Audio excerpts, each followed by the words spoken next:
करें शुरुआत? ठीक है ना? फोटो ठीक है? चलिए, पुलिस मुख्यालय की नियमित प्रेस वार्ता में आप सभी का स्वागत है। कुछ महत्वपूर्ण विषय हैं जिन पर आपसे चर्चा करेंगे और प्रमुख बिंदुओं को आपके सामने रखेंगे।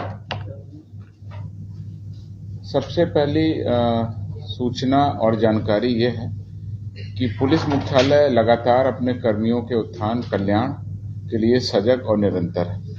जैसा कि आपने देखा, अभी हाल ही में एक माह के अंदर लगभग एक माह की अवधि में ही 9,413 उच्चतर पदों पर कार्यकारी प्रभार दिया जा चुका है। इसी क्रम में आज फिर एक नई सूची जारी की गई है जिसमें 65 अवर निरीक्षकों को इंस्पेक्टर के पद पर कार्यकारी प्रभार दिया गया है। इस प्रकार से संख्या अब बढ़कर 9,478 हो गई है। 65 लोगों को आज दिया गया। इसके अलावा हम लोग लगातार अपने कर्मियों के कल्याण के लिए सजग हैं। 1 सितंबर को पुलिस महानिदेशक बिहार की अध्यक्षता में बिहार पुलिस संगठन के कल्याण हेतु एक बैठक की गई थी। उस बैठक में बहुत सारे निर्णय लिए गए थे। उस निर्णय के फलस्वरूप 3 विशिष्ट आदेश निर्गत किए गए हैं, उसके बारे में आपको बता देते हैं। शहीद पुलिसकर्मी और परिजन को बहुत सारे लाभ सरकार के स्तर से और बहुत सारे लाभ उनके वेतन, चूंकि स्टेट बैंक ऑफ इंडिया में है इसलिए स्टेट बैंक ऑफ इंडिया से एक कॉन्ट्रैक्ट के तहत उनको कई सारे सैलरी पैकेज के लाभ मिलते हैं। उस सभी सरकारी पैकेज के लाभ दिलाने में और सहायता प्रदान करने के लिए किसी प्रकार की दिक्कत न हो, उसके लिए एक समिति का गठन किया गया है।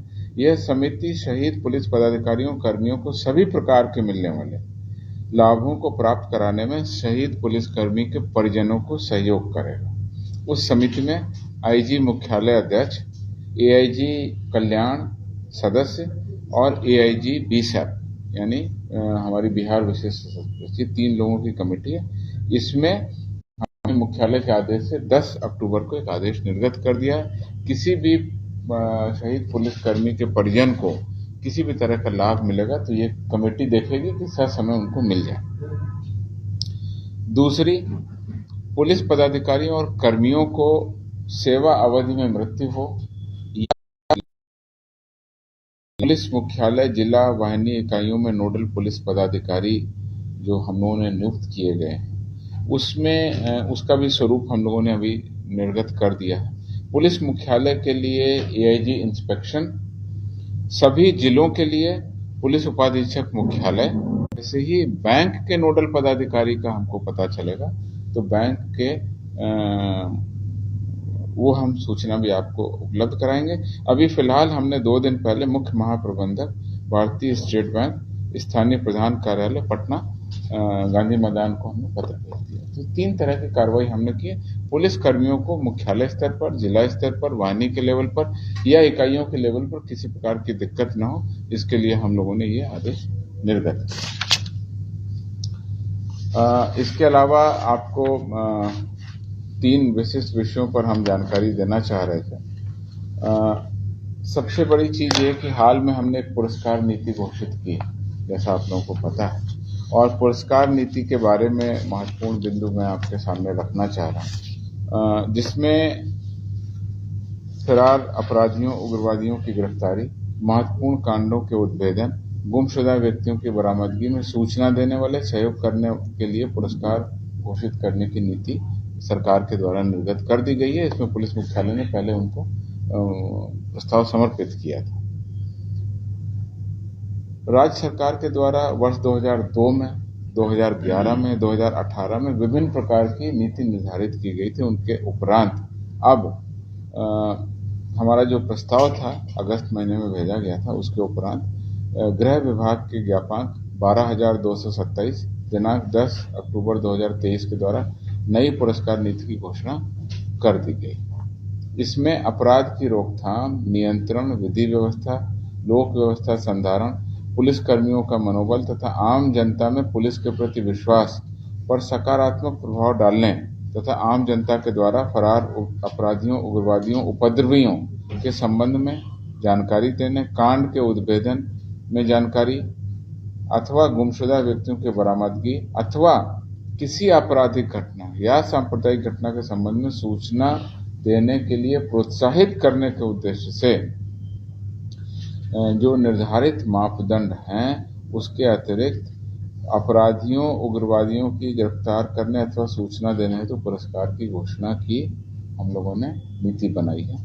इस मामले में हम लोगों ने कुछ मापदंड तय किए हैं, जैसे उग्रवादी संगठन के संबंध में उग्रवादी मामले के अंतर्गत कांड दर्ज हुआ हो, 7 या 7 वर्ष से अधिक सजा वाले 2 या 2 से अधिक कांडों में वांछित अपराधी हो, महिलाओं एवं बच्चों के विरुद्ध अपराध में वांछित अपराधी हो, माननीय न्यायालय द्वारा निर्देशित या जो मॉनिटर कांड है उसमें कोई वांछित अपराधी हो, बालू के अवैध कारोबार में लिप्त वांछित अभियुक्त हो, सांप्रदायिक तनाव, हिंसा, विधि व्यवस्था भंग करने के मामले में वांछित हो, या गुमशुदा व्यक्ति के बरामदगी पर हम लोगों को इनाम घोषित करने की शक्ति दी गई। तो इस प्रकार से कांडों की जो प्रकृति है या अपराधी के फरार रहने से कहीं पर लोक व्यवस्था पर प्रभाव पड़ रहा है तो उसके अनुसार हम लोग पुरस्कार घोषित कर सकते हैं, रिवॉर्ड घोषित कर सकते हैं, जिसको कहते हैं इनामी अपराधी। तो इनाम घोषणा के संबंध में ये है।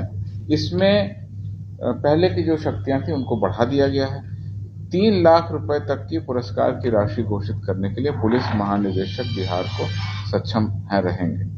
3 लाख रुपए से अधिक की राशि की घोषणा करने के लिए प्रस्ताव गृह विभाग के द्वारा अनुमोदित किया जाएगा। 1 लाख रुपए तक की राशि घोषित करने के लिए अपर पुलिस महानिदेशक अभियान को ये शक्ति दी गई।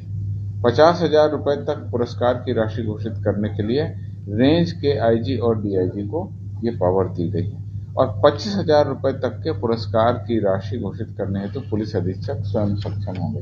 अर्थात अब जिले के पुलिस अधीक्षक और रेंज के पुलिस पदाधिकारी जो हैं वो 25,000 और 50,000 रुपए तक का इनाम किसी भी अपराधी पर घोषित कर सकते हैं, जो हमने कैटेगरी आपको बताई। तो इससे आम जनता और पुलिस कर्मियों दोनों का मनोबल उत्साहित रहेगा, जो कि अपने जोखिम के लेकर के अपराधियों की सूचना एकत्रित करते हैं और पुलिस पदाधिकारियों को सूचित करते हैं। कुल मिलाकर के इसका उद्देश्य है कि आम जनता और पुलिस प्रशासन मिल करके ऐसे जो तत्व हैं जो लोक व्यवस्था को प्रभावित करते हैं, अपराध या सांप्रदायिक घटना में संलिप्त रहते हैं, जिसकी वर्णन ऊपर किया गया उसकी जानकारी दें, तो कानून के हवाले किया जाए और अल्टीमेटली कानून का जो विधि का शासन है, जो कानून है, उसके तहत उनको दंड दिया जाए। तो ये पूरी व्यवस्था इसलिए की गई। फरार अपराधी उग्रवादियों की सूचना या सहयोग करने वाले पुरस्कार के हकदार होंगे। अगर एक से अधिक व्यक्तियों ने सूचना दी है किसी एक मामले में, तो पुरस्कार की राशि सभी के बीच हम लोग वितरित कर देंगे। पुरस्कार की राशि जैसा आपको बताया 1 लाख रुपए तक तो अपर पुलिस महानिदेशक अभियान करेंगे, 3 लाख रुपए तक डीजीपी करेंगे। 1 लाख की अधिक की अगर कोई मामला आता है तो फिर 3 एडीजीज की कमेटी है, जिसमें अपर पुलिस महानिदेशक अभियान भी रहेंगे और स्पेशल ब्रांच के भी रहेंगे, और उसके बाद डीजीपी उसका निर्णय लेंगे और 3 लाख रुपए तक का इनाम घोषित करेंगे। तो ये नई पुरस्कार नीति इसलिए जारी की गई है कि पुरानी नीतियों में जो हमारी शक्ति थी वो बहुत कम थी, और अब बढ़ती हुई जो परिवर्तन हुआ, मौद्रिक परिवर्तन जो हो रहा है, उसके कारण अब 3 लाख रुपए तक का इनाम। और हर बार हम आपको प्रेस कॉन्फ्रेंस में ये सूचना लगातार देते रहते हैं, इस बार अब आगे और भी देंगे कि कितने इनामी अपराध कर्मियों की राशि पर हम लोगों ने इनामी अपराध कर्मियों को पकड़ा। इसी क्रम में मैं आपको बताना चाहता हूं कि हमारे एसटीएफ के द्वारा लगातार कार्रवाई की जा रही है, और एसटीएफ के द्वारा मैं आपको बता रहा हूं कि जनवरी से लेकर के सितंबर तक जो मुख्य उपलब्धियां हैं उसके बारे में आपको बता रहा हूं। जनवरी से लेकर सितंबर तक 25 मोस्ट वांटेड अपराध कर्मियों की गिरफ्तारी हमारे एसटीएफ के द्वारा की गई, जिसमें 25,000 के एक इनामी अपराधी हैं। यह सितंबर माह में घोषित, सितंबर माह की उपलब्धि है। 25 मोस्ट वांटेड अपराधी और एक 25,000 का इनामी। लेकिन जनवरी से अगर सितंबर की हम बात करें तो कुल 426 मोस्ट वांटेड अपराध कर्मियों की गिरफ्तारी की गई, जिसमें 50,000 के 10 इनामी अपराध कर्मियों को गिरफ्तार किया गया और 25,000 के 4 घोषित इनामी अपराध कर्मियों को गिरफ्तार किया गया। यानी कि जो 426 मोस्ट वांटेड गिरफ्तारी एसटीएफ के द्वारा की गई, उसमें कुल 14 इनामी अपराध कर्मी थे, 50,000 के 10 और 25,000 रुपए के घोषित इनामी 4।